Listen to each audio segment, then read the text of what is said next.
2026-cı il RFM 7-ci sinif final turuna düşmüş 9-cu məsələnin həllinə baxırıq.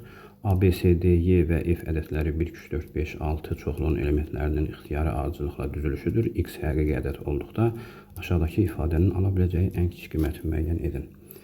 Biz A-ya elə 1 verək, B-yə 2 verək, C-yə 3, D-yə 4, Y-yə 5 və F-ə 6 verək. Ümumiyyətcə, X çıx A üzərinə gələk.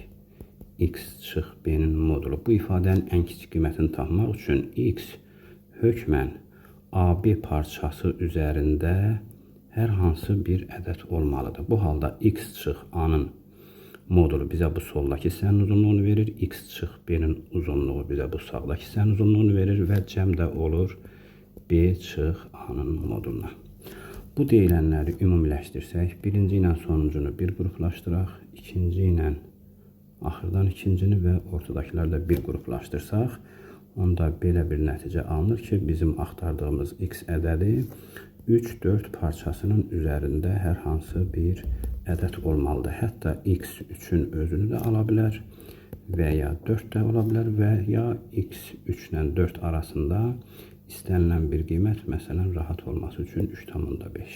Fərqi yoxdur cavaba və yekunda cavab olacaq 9.